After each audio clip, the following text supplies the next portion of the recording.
Hello and welcome to Addicted to Lacrosse. This is Season 2, Episode 16 for April 12th, 2015.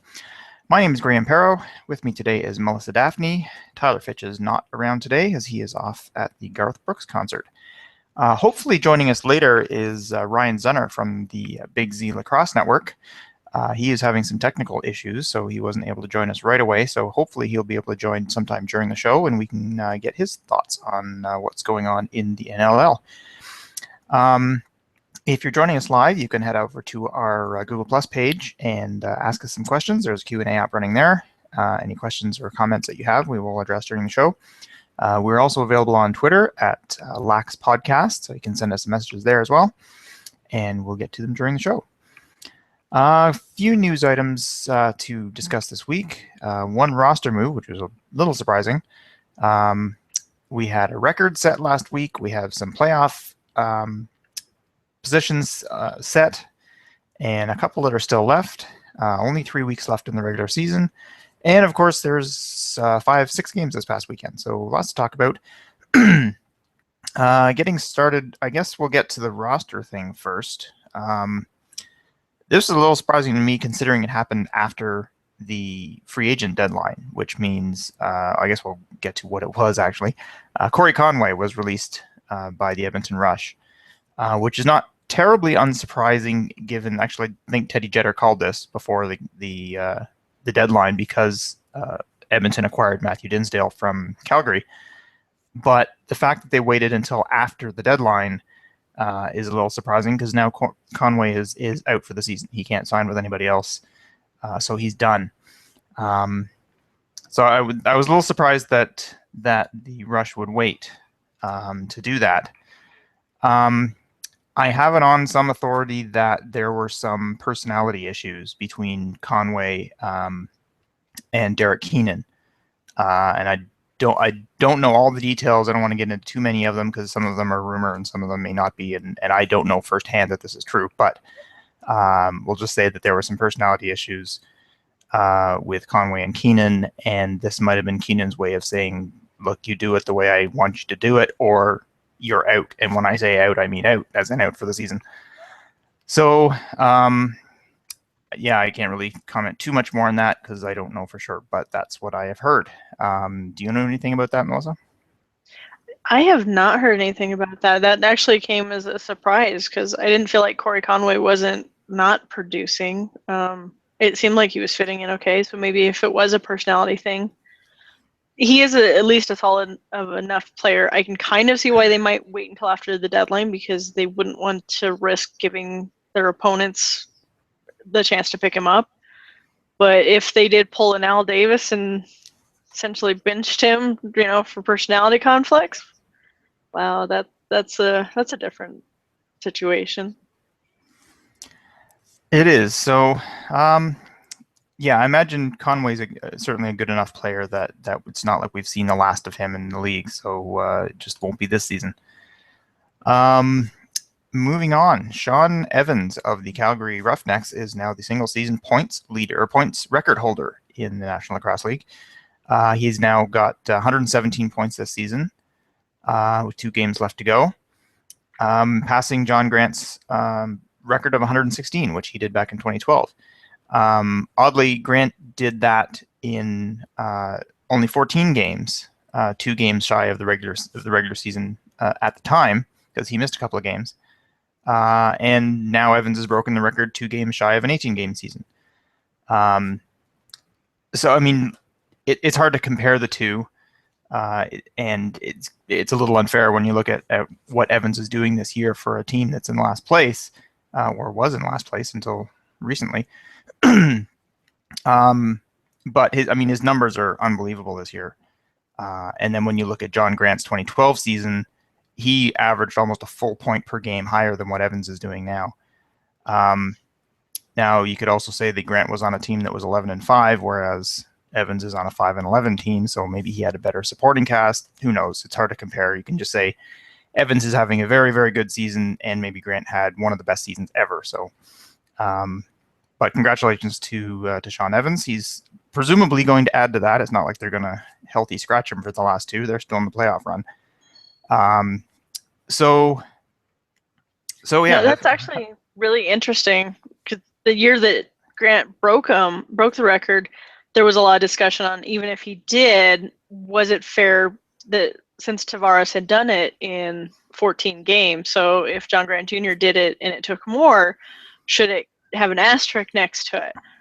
And that season, because the Mammoth organization almost started focusing on him breaking that, it almost cost them the playoffs because they kept just trying to force him with the ball and kept feeding to him and feeding him, and he was started getting so tense that his shot percentage actually dropped.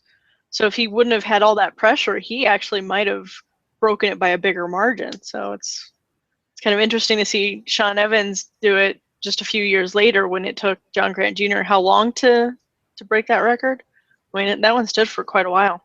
Tavares set that record 2001 or something. So yeah, it held up for 10 or 11 years before Grant broke it, and now Evans has broken it only 3 years later. Another milestone for Evans, he hit 500 career assists in that game, and that's a pretty exclusive club. I'm just looking up now how many people have done that. Now, the record for assists, John Tavares, is up over 900, so Evans has got a ways to go there.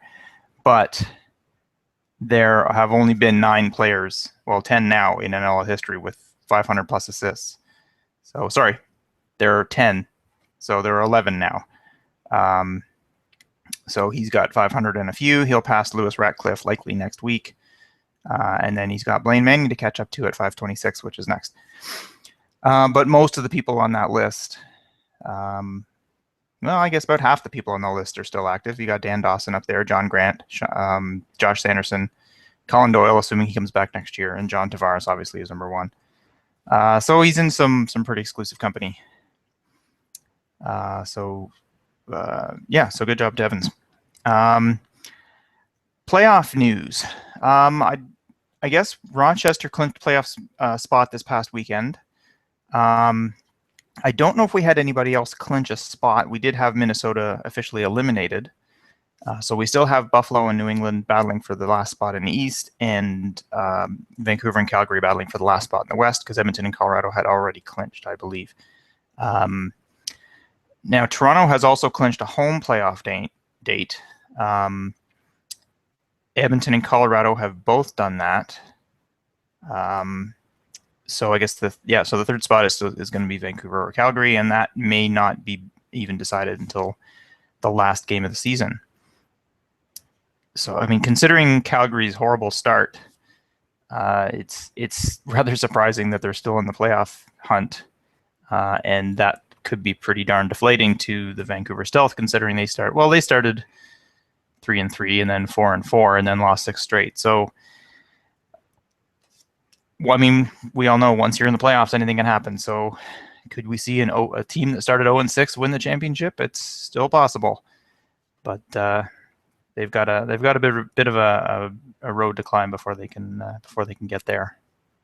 Yeah, and the Swarm have been officially knocked out for the second year in a row, so that's definitely big for them. And this is the first home playoff game the Mammoth have had since 2010.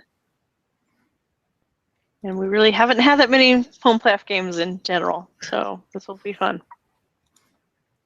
So I guess we need to wait to find out who your opponent is going to be. But I guess Colorado, Calgary have had quite the history, but Colorado, Vancouver have also had quite the history. So either way, it's going to be a fun game, I imagine. And hopefully for you, it's not on a Friday night. Well, I think I heard the Avs are knocked out. I'm not entirely sure. I've been told that we shouldn't have any pumps, so hopefully we'll have Saturday games. But Calgary definitely has had our number in the playoffs. They've actually been the opponent that's knocked us out the most. The year that Vancouver knocked us out, that was actually a Sawicki crease violation. So we got the replays the next year. All right, let's get on to the games of the week. We had 6 of them. I managed to see one of them live and then bits of 2 others, so I won't have an awful lot of insight on all of them.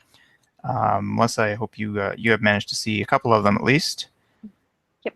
And we were hoping that Ryan would join us because I think he said he was planning on watching a bunch of the Saturday night games, and I managed to miss most of those. So hopefully he's available to join us at some point and can give us a little more insider insight into that as somebody who actually watched them. So we'll start on Friday night with Toronto and Vancouver. Toronto ended up winning this one 14-7.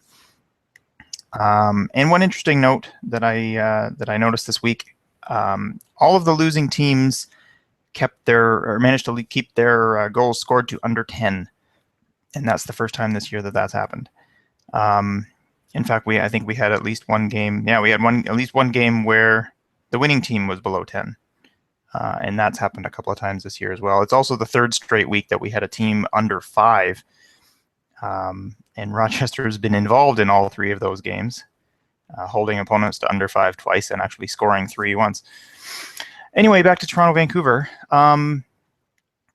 It looked like it was going to be a much closer game than it ended up being in the first quarter. It looked like the Stealth have been so up and down this year that they'll come out and just play really, really well.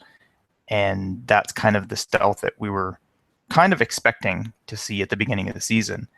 And then there's the other Stealth that we've seen an awful lot of this season that are inconsistent and don't seem to have all their ducks in a row and aren't getting great defense and that kind of thing. And so we had the good Stealth in the first quarter and the other Stealth for the other 3. I thought that the goaltenders, the Vancouver goaltenders, both played reasonably well. They did let in a few softies here and there. But for the most part, both Eric Penny and Cody Hagedorn played pretty well. But when you're up against somebody like Brett Hickey, who was just on fire, 7 goals and 4 assists for Hickey. And surprisingly enough, 7 goals is a Toronto Rock record. None of the Rock players who've ever played for the Rock over the years, the Sandersons and the Mannings and the Dan Stroop and Kim Squire and Colin Doyle, all those guys, none of them ever scored 7 goals in a game. So good job for Brett Hickey. Probably a little nice to do it against his former team. But I actually listened to Jake Elliott and Brad Challoner on their radio show this morning. And now the radio show was on yesterday. I listened to it this morning. And they were talking about Brett Hickey and how it's kind of painful that the guy that they let go came back and is having this awesome season and did that against them. And they certainly don't hold it against him. But at the same time, they said, he was here for 3 years. We gave him every opportunity to make the squad and to score goals and be the player that it looks like he's become, and he just kind of never could get there. So it could have been a change of scenery is good for him, and it's working out here. So Stefan LeBlanc, I thought, had a pretty good game. Kevin Crowley had a good game. I'm liking Crowley more and more as I watch him because I'm sort of paying particular attention to him just to see what kind of game he plays. And not only is he obviously very good in the offensive zone, but I think he's a pretty good defensive player for an offensive guy. Now, the fact that he's 6'5" and 240 pounds or 220 or whatever he is, he's a big, solid guy. That makes it easier to play defense, I would imagine. But yeah, he's looking pretty good on the floor. Nick Rose had an outstanding game. He kind of was the 1A, not so much the backup to Brandon Miller, but Miller was getting more of the starts earlier in the season. And Miller hasn't looked too good in the last couple of starts. And in one of them, Nick, actually, I think in both of them, Rose had to come in and replace him, and Rose has played really well. So I'm wondering if they're actually just going to go with Rose, ride the goalie that's hot until he is no longer hot. So maybe they'll just stick with Rose from here on in. And one other comment I wanted to make about this one was that there was one penalty given to Billy Hostrauser, and I'm not sure it was deserved. And I mean, everybody says any penalty that goes against their team wasn't deserved, but I'm usually one to call out my players, Rock players, when they get penalties and they're deserved. But This one wasn't. It was just a cross check to the shoulder that kind of slid up the guy's shoulder and whacked him in the head. It wasn't an intentional headshot. Wasn't a high stick. Could have been a 2-minute penalty for an illegal cross check. Yeah, I'd be okay with that. But he got a 5-minute major for high sticking, and I don't think that was warranted. Either way, the Rock killed the penalty. Vancouver only had a handful of shots on the 5-minute power play, and the Rock even had a shorthanded goal on it. So good job to the Rock on their penalty kill there. Did you manage to see any of this one?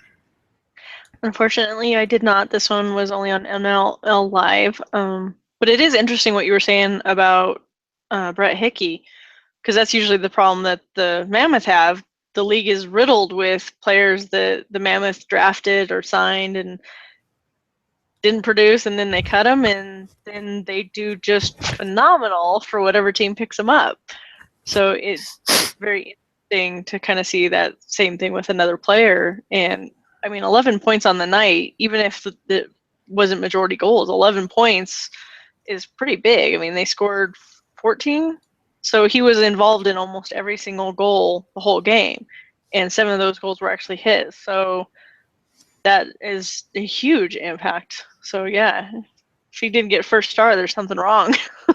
Yeah, he was definitely the first star. You could even see at the end, or near the end of the game, I think his last goal, he shot it and it kind of bounced through a bunch of people. It wasn't like a seeing eye. There's a corner I'm going to pick. It was just kind of throw it at the net and it went under people and it went through and scored. And you could see him just kind of standing there going, "Yep, that's the kind of night I'm having. Just everything I throw towards the net is going in." Whereas last week, what did he do last week? I think he had an assist or 2, and that was about it. Brett Hickey, 1 assist against the Nighthawks. Now they only scored 7 goals, so it wasn't that different. But yeah, he didn't have a great game last week. He had a really good game this week. But yeah, he's now leading the league in goals. I believe he's leading the league, or he's top 2 anyway, with like 43 goals. Let's just find out here. Goals. Shawn Evans has 40. Banesh has 44. Dixon has 46. Oh, sorry. He's now he's tied for third with Mark Matthews with 43. Other game on Friday night was Edmonton and Calgary, the first of a back-to-back. This one within Calgary. I only saw about the parts of the third quarter and most of the fourth, but it looked like a pretty entertaining game. When I came in, it was about 8-3 for Calgary, and it looked like they were taking control. But in the third quarter, Edmonton had only scored 3 goals. Like, what's going on there? And then before I knew it, it was 8-7, and Edmonton had crawled right back into it. But as long as they kept going, Calgary just would not let them tie it up. The game winner from Curtis Dixon was just beautiful. He was in basically behind the net, being attacked by at least 3, it might have been 4 defenders. I was looking for a replay of it earlier today and I couldn't find it, but there was at least 3 defenders all pounding on him, and he managed to get through them all, out in front of the net, spin around, fire it in the net. It was Calgary's only goal of the third quarter, or the fourth quarter, but it was the game winner. And all the more important because Edmonton scored about 25 seconds later. But again, I got Edmonton back to within 1, but they just couldn't get the tying goal. Frankie Scigliano has emerged as the number 1 goalie in Calgary, and now it's Mike Poulin backing him up. Though I believe Poulin played a good portion of Sunday's game, which we will get to in a minute if I can find it. But anyway, so, I mean, if they've got the Mike Poulin that has played in previous years and not the guy that started earlier this year, that's a heck of a 1-2 punch in goal. But Poulin has been hit and miss this season. He'll play an outstanding quarter, and then the next quarter he just can't stop anything. Yeah, so did you see this one? I did see this one, and you are right. I just checked. Poulin actually did do most of Saturday night's game. This one was interesting. I don't know if Edmonton came in underestimating Calgary or not, or maybe they arrived late and they were just kind of groggy or something. Edmonton did not look like the polished team that we have been watching the past several weeks. They looked kind of rusty. It was like they'd switched jerseys or something, and we were actually watching Calgary play under Edmonton jerseys. It just wasn't quite right. Both goalies were actually playing pretty well. They made some really just awesome saves and some very timely ones. There was definitely a couple of shots on net on both ends that if those would have gone in, it could have really changed the momentum of the game. And so they really were key saves at the time. Calgary looked really good. It definitely makes you wonder, okay, are they just starting to find their stride? Something said in the locker room. Were they just fired up because they were playing Edmonton and, maybe they rose to their opponent versus the other way around? Whatever happened Friday, Calgary needs to do it again. That's for sure. Because they did. They looked good. Transition looked really solid. Passing looked good. I don't think I saw nearly the amount of dropped passes on Friday's game that we've seen previously. They looked solid. So I don't know if it was having the right opponent that they love to play Edmonton and Calgary, and so they were just that fired up and having the crowd fired them up, and so they just came out ready to win. I don't know. They looked solid. Edmonton really didn't until the fourth quarter. Edmonton was definitely, they just seemed like they were always a step behind. So it was a good game, but unfortunately I missed most of the fourth quarter because the ESPN feed cut off with 10:22 remaining. So I really didn't get to see what Edmonton did fourth quarter. But what I did see, it was a good game, just a little one-sided. Although Edmonton did kind of keep it within reach. Like, the game was never outside of their reach, but they just never got into it soon enough, I guess. All right. Next game, this would be Saturday night. Colorado visited Rochester, and Rochester ended up winning this one 14-5.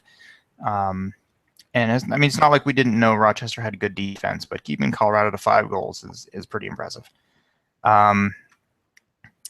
And I did not see any of this one. I didn't see any replays or anything. But one thing I did notice while looking at the score sheet was after about 3:08 in the second quarter, Rochester won that part of the game 9-1.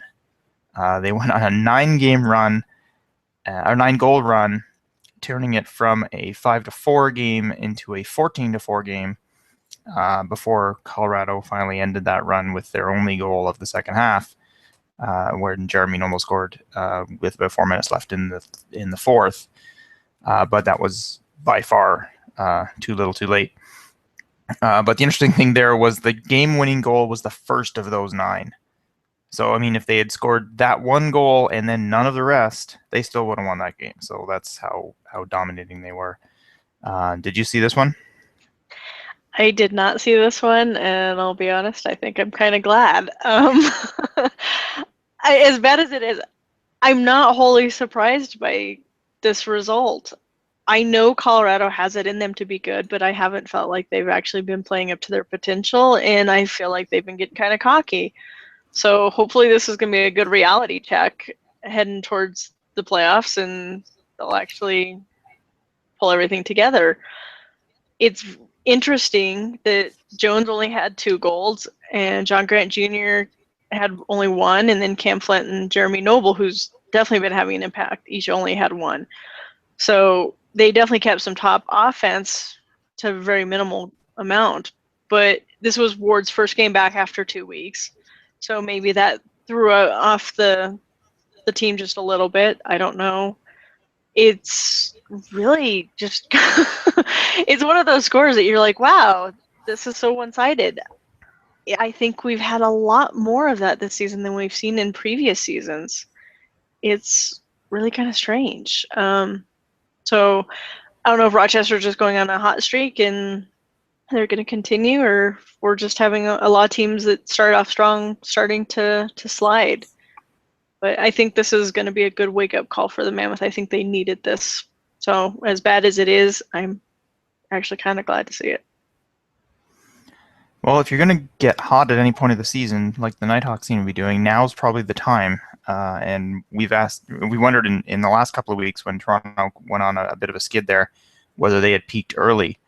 Now they just beat the Stealth, but the Stealth were last in the West. I'm not sure how big an accomplishment that is, but they look pretty good doing it. So hopefully, the bit about the Rock peaking early is not the case. But like I said, if the Nighthawks choose any time to get hot, this is the right time. One thing that might be concerning for the Mammoth is Drew Westerveld had 0 points in Saturday's game. And if I look in the previous game, he had 1 assist. Game before that, 1 goal. So he's not been especially productive in the last few games. So I'm not sure what's going on with Mr. Westerveld. Moving on to Buffalo, Minnesota. Also did not see this game. Doesn't look like it was all that. I mean, Buffalo took a 5-0 lead. Minnesota cut it back, but was never able to tie it up. I do remember seeing a comment, I think it was on Twitter somewhere, that this looked like it was going to be a blowout, but it just never got there. But whether it was a blowout or not, it did end Minnesota's playoff hopes because they are now eliminated. Yeah, so I don't really have too much to say. Shane Jackson with 5 goals, not too bad. Ryan Benesh with 4. Yeah, that's a couple of, well, Ryan Benesh and Dane Smith both had 7 points. This is fairly par for the course, I think, for the Bandits this year. Though there was another interesting bit of that game. John Tavares was a healthy scratch, and Mark Steinhaus is out with a concussion. And I believe they said that this was the first game that both of those had missed ever since Mark Steinhaus joined the team in 2003. So, yeah, that's a bit odd. I guess Tavares has missed a handful of games this year with injuries or just the fact that he's old. But Steinhaus with a concussion is a little concerning for Bandits fans, I'm sure. I don't know how bad that is. I thought I read somewhere that he is expected to be back next week, though I have a feeling the Bandits are off next week. So if they've got that extra week for him to recover, that's probably a good thing. Did you see this one? I did watch this one, and I do hope it isn't too serious for Steinhaus. Dan Carey's career was definitely wrecked after he got a pretty bad concussion. I agree with whoever you saw it on with Twitter. This looked like it was going to be a blowout. Buffalo was up 5-0 about midway through the first quarter. So, I mean, 5 goals in like 7 minutes. And it just seemed like the Minnesota defense just was clueless. I mean, they weren't just 1 step behind. They were 2, 3, 4 steps behind. It just seemed like the Bandits were just doing a shoot around. There was nobody near them. It looked like it was going to be a bad game for Minnesota. But they swapped goalies. Higgins faced 7 shots and he allowed 4 goals. And then they put in McDonald. He basically let in the first shot he faced. And then I think we had a commercial break and they came back and Higgins was back in net. And it seemed like that kind of settled the Swarm down.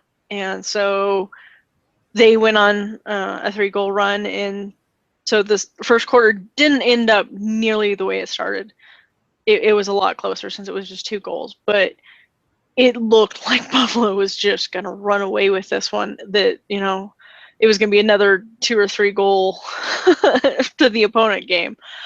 McIntosh got injured in the first quarter, so that was definitely bad for Minnesota. I think the announcer said it appears that he'd sprained his ankle. It looked pretty bad though. He wasn't even putting his toes down on his left foot, and he wasn't hardly stepping with his right foot. Like the trainers were basically carrying him off on their shoulders. So I don't know if it was a sprained ankle, if it was more serious. And then Caleb Crawford got injured in the last play in the second quarter. So Swarm were down 2 of their top players now.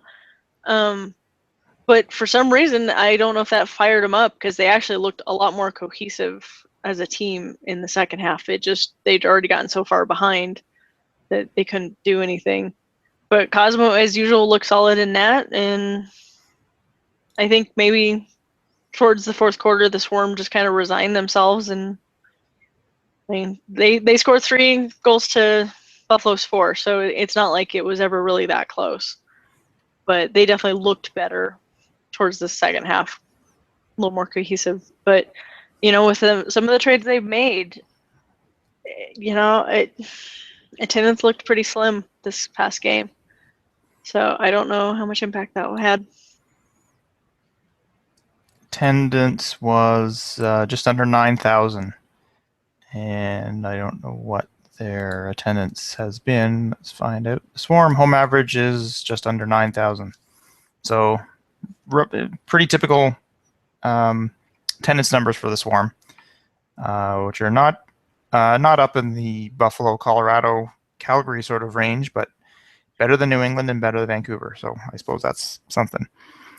And considering the season Minnesota's having, the fact that they're still pulling off, 8,000 or 9,000 is not too bad. They're look like pretty diehard fans in Minnesota. Maybe not as many of them as in other places, but they're pretty diehard, I think, in Minnesota. So that's good.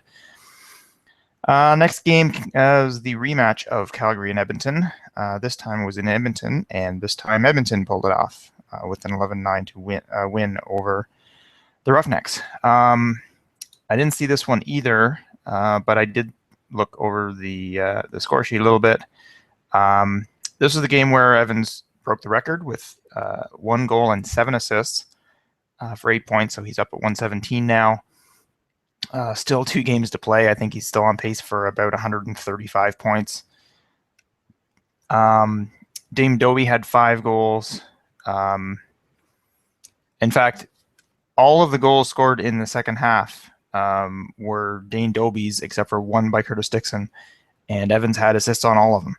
So those 3 guys are trying to carry the team, and on this night just couldn't. But you can't really blame them for not being able to get by Edmonton's defense.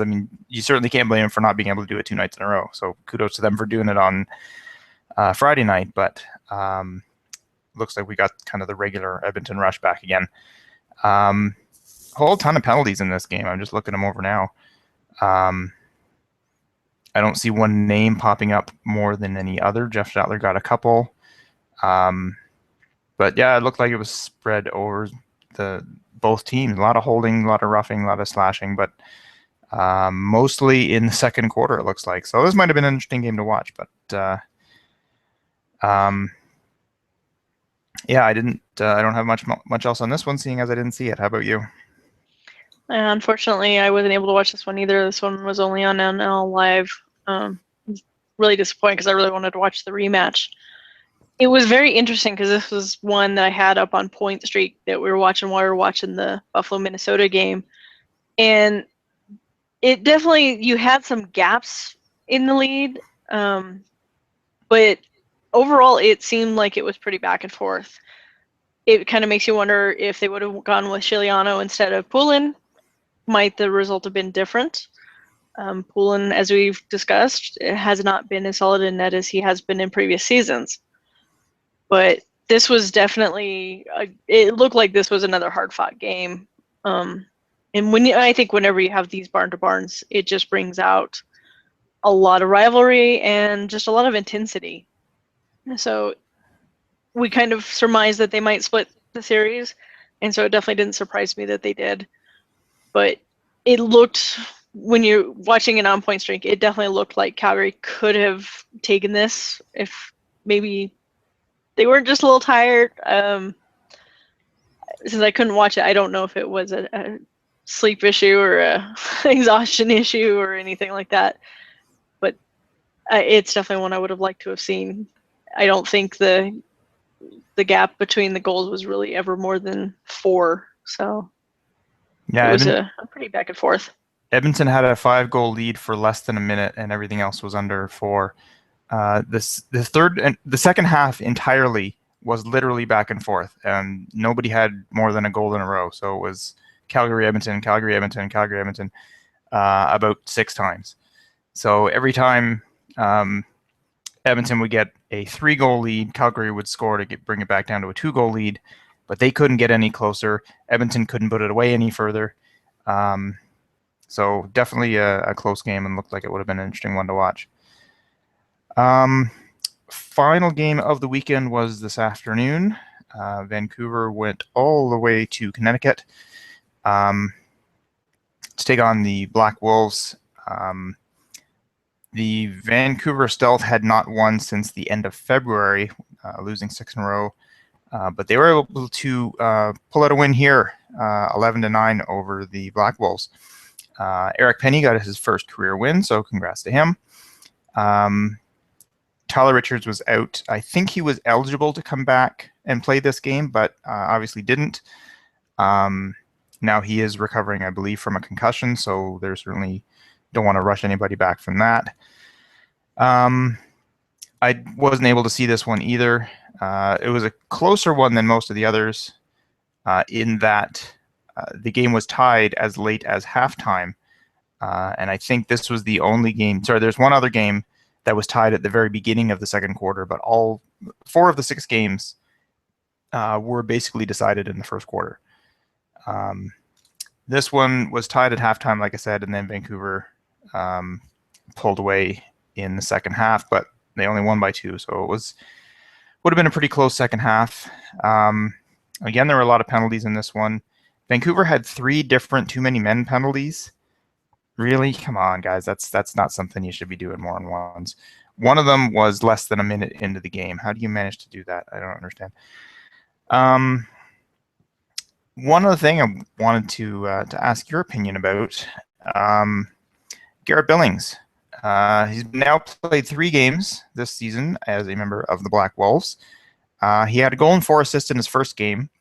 He had a goal and 3 assists last week, and he had a goal and 3 assists today, which for Garrett Billings are pretty pedestrian numbers. Now it's obviously still early. He's only played 3 games.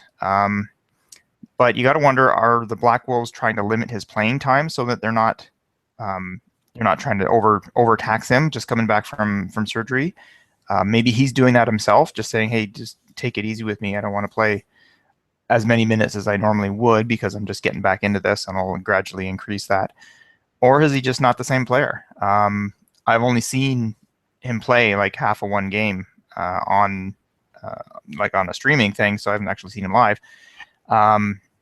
He looked pretty good. I didn't see any noticeable significant difference from before his surgery. But you got to wonder if they're just maybe trying to ease him back into it, because those are pretty sort of normal player numbers for Garrett Billings. You didn't see this one either, did you?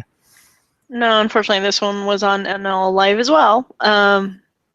It is interesting what you said with Billings, but that is one thing interesting to watch with some of these guys when they switch teams, is just like a quarterback in the NFL, that sometimes it's the team around them that really makes them great. And so they just have to keep trying until they find that system. So maybe they haven't quite gotten comfortable with him on the team.